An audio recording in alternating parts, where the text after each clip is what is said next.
Beberapa tahun lalu, nama Dimas Kanjeng Taat Pribadi berhasil menggegerkan Indonesia dengan aksinya dalam menggandakan uang bilik para pasiennya.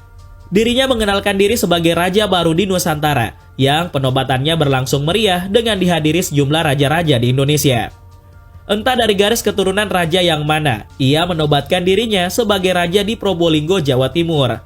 Selain itu, uang yang dimiliki oleh Dimas Kanjeng sangat banyak, entah dari mana dikumpulkannya. Tidak hanya itu, rumah milik Kanjeng Dimas Taat Pribadi juga mewah, menempati lahan seluas 2 kali lapangan sepak bola. Pria bertubuh gemuk ini juga memiliki sebuah padepokan dengan anggota atau santri yang berjumlah ratusan orang, yang berasal dari berbagai daerah di Indonesia. Sejumlah laporan mengatakan, jika anggota atau santri yang ada di padepokan milik Dimas Kanjeng ini sudah menyetor sejumlah uang untuk digandakan.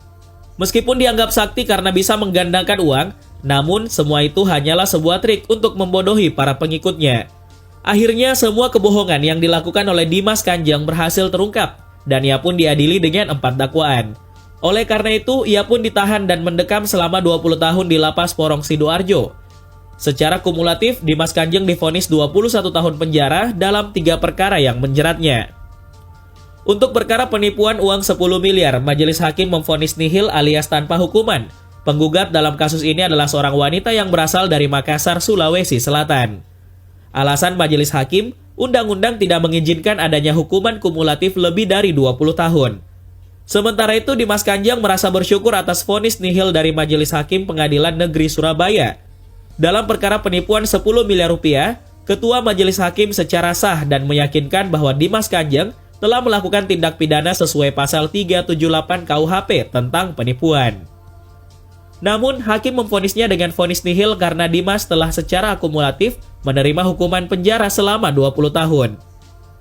Selain perkara penipuan 10 miliar rupiah, Dimas Kanjeng juga divonis 18 tahun penjara atas perkara pembunuhan terhadap Abdul Ghani, yaitu anak buahnya, di Pengadilan Negeri Probolinggo, plus tambahan 2 tahun penjara atas perkara penipuan lainnya.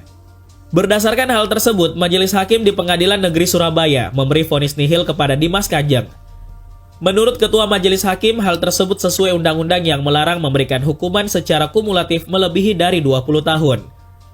Di saat sidang pemeriksaan saksi, salah satu pengikut Dimas Kanjeng mengatakan bahwa junjungannya tidak hanya mengeluarkan uang dari balik jubahnya, namun juga menu makanan seperti rawon, bakso, hingga soto. Mendengar kesaksian tersebut, Ketua Majelis Hakim berencana akan meminta Dimas Kanjeng memperagakan keahlian tersebut dalam sidang. Sayangnya sidang dibatalkan karena Dimas Kanjeng saat itu sedang sakit di rumah tahanan.